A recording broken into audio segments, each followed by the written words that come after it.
Hello दोस्तों, नमस्कार। कैसे हैं आप सब? उम्मीद करता हूं कि आप सब लोग बढ़िया होंगे। एक बार फिर स्वागत है आपका हमारे चैनल सानू गैलेक्सी 24 पर। आज हम आप सबके लिए लाए हैं ब्राज़ील से जुड़े कुछ इंटरेस्टिंग फैक्ट के बारे में। तो देर किस बात की, बने रहिए हमारे वीडियो के साथ। चलिए शुरू करते हैं। दक्षिण अमेरिका के लगभग आधे हिस्से पर कब्जा करने वाला ब्राज़ील महाद्वीप का सबसे बड़ा देश है। इसका लगभग पूरा हिस्सा दक्षिणी गोलार्ध में स्थित है और इसका अधिकांश भाग उष्णकटिबंधीय है, जिसमें विदेशी वन्य जीवन और वनस्पतियों से भरे जंगल लंबे खंड मिल जाएंगे।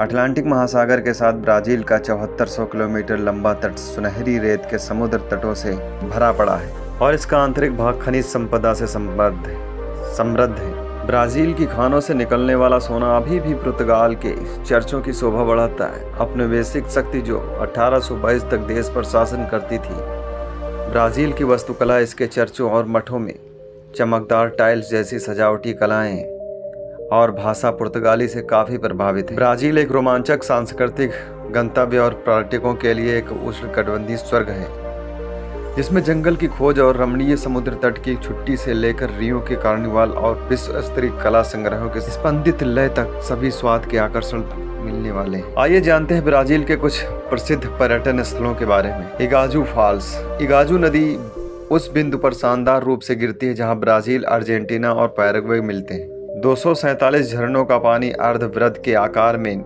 नीचे कंठ में गरजता है। नदी जलप्रपात की चौड़ाई के 1/4 हिस्से तक सीमित है, जिसमें जलप्रपात और भी तेज हो जाता है। कुछ जलप्रपात 100 मीटर से अधिक ऊंचे और इतने अधिक क्षेत्र को कवर करते हैं कि आप उन सभी को एक साथ नहीं देख पाएंगे, लेकिन ब्राज़ील की ओर से उस सबसे व्यापक दृश्य देखने को मिलता है।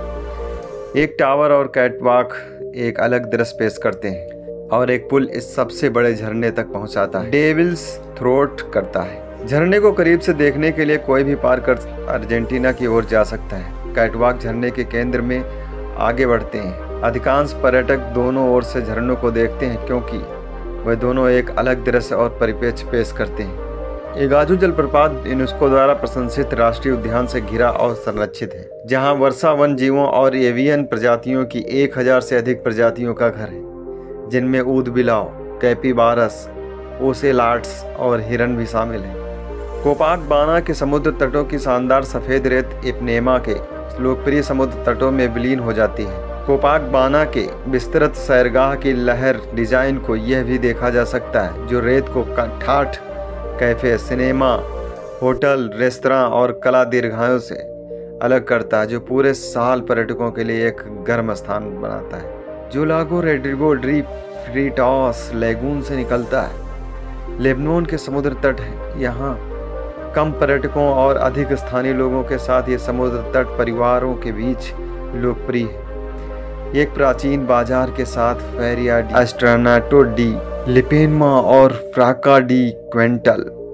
यहाँ के परिवार स्ट्रीट फूड, कला, हस्तशिल्प और संगीत के साथ बहुत व्यस्त रहते हैं। तैरते हुए कहाँ जाना है, ये तय करते समय सावधानी बरतें, क्योंकि लेबनान और लिपनेमा में लहरें बहुत अप्रत्याशित और मजबूत हो जा सकती। और हाँ दोस्तों, स्थानीय लोगों से पूछकर ही अपनी उस दूरी बनाए रखें जहाँ आप दूसरों को तैरते हुए न देखें। यदि आप एक सर्फिंग प्रकार के व्यक्ति हैं तो इपनेमा और कोपाकबाना के बीच खिंचाव पर जाएं, जहां सभी सर्फर मौज मस्ती करते हुए नजर आएंगे। मनाउस से लगभग 20 किलोमीटर दूर रियो निग्रो का पानी रियो सैलिमो के हल्के मैला पानी के साथ मिल जाता है, जो अमेजन के साथ विलय से पहले 6 किलोमीटर तक अलग अलग बहता रहता है। कोई भी मनाउस से नावों के माध्यम से इस बिंदु तक पहुंच सकता है, जिसे एनकांट्रो दास अगुआस या पानी की बैठक के रूप में जाना जाता है। अन्य नाव यात्राएं भी उपलब्ध हैं, जो आपको वर्षावन के केंद्र और 3 नदियों द्वारा बनाए गए चैनलों, नदियों और झीलों के नेटवर्क में ले जाएंगी। रियो नेग्रो में अनविलानास द्वीप समूह धाराओं, झीलों और बाढ़ वाले जंगलों के साथ एक द्वीप समूह बनाता है, जो अमेजन के पारिस्थितिकी तंत्र का एक पूर्ण क्रॉस सेक्शन प्रदान करता है।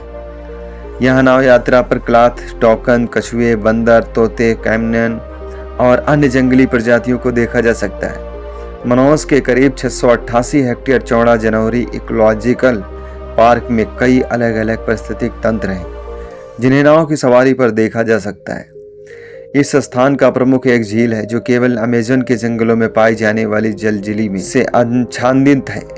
मनाउस के प्रसिद्ध इतालवी पुनर्जागरण शैली के ओपेरा हाउस को देखना सुनिश्चित करें, जिसमें मनाउस को मानचित्र पर रखने और उसे दक्षिण अमेरिका की संस्कृति का केंद्र बनाने के लिए डिजाइन किया गया है। ओरो प्रेटो ब्राजील की पुरानी राजधानी है जो अपने चर्चों के अंदरूनी हिस्सों के माध्यम से औपनिवेशिक युग के दौरान ब्राजील के मिनस गैरेज राज्य के संपत्ति में अपनी पूर्ण महिमा में एक झलक प्रदान करता है। इन चर्चों की दीवारों को सोने से धोया गया है जो 17वीं और 18वीं शताब्दी में आसपास से खनन किए गए हीरों से बहते थे। पहाड़ों से घिरा हुआ एक खड़ी घाटी के किनारों से नीचे की ओर ओरो प्रेटो ब्राजील का एक बेशकीमती अधिकार है, लेकिन इसकी पहाड़ की सेटिंग और खड़ी संकरी सड़क हालांकि आज पर्यटकों के लिए मनोरम एक बढ़ती पूंजी की जरूरतों को पूरा नहीं करती। अपने टाइम कैप्सूल में ओरो प्रेटो को छोड़कर ब्राजील की सरकार बेलो हेरिजेटो की नवनिर्मित राजधानी में चली गई। वहीं 17वीं शताब्दी में मैट्रिज डेनोसा, सेनहोरा डो पिलर और साओ फ्रांसिस्को डी असिस के रोकोको और बारोक चर्च जैसे सबसे अच्छे उदाहरण हैं। लेकिन ये शहर औपनिवेशिक वास्तुकला से इतना समृद्ध है कि इस शहर को यूनेस्को की विश्व धरोहर स्थलों में से एक नाम दिया गया। खड़ी सड़कें कुछ जगहों पर इतनी महत्वपूर्ण है कि वह सीढ़ियां बन जाती हैं। आश्चर्य औपनिवेशिक इमारतों द्वारा रेखांकित की जाती है और चर्च बरोक बेल टावरों के साथ ओरो प्रेटो की पहाड़ियों का ताज पहन। तो ये थे कुछ ब्राजील के महत्वपूर्ण स्थानों के बारे में जानकारी। हमें उम्मीद है कि ये भी वीडियो आपको पसंद आया होगा। अगर पसंद आया है तो इस वीडियो को ज़्यादा से ज़्यादा लोगों तक शेयर ज़रूर करें और अपने मित्रों को इस वीडियो के बारे में ज़रूर बताएं। और अगर अभी तक हमारे चैनल को सब्सक्राइब नहीं किया है तो प्लीज़ सब्सक्राइब कर लो ताकि ऐसे इन्फॉर्मेटिव वीडियो आप तक पहुंचता रहो।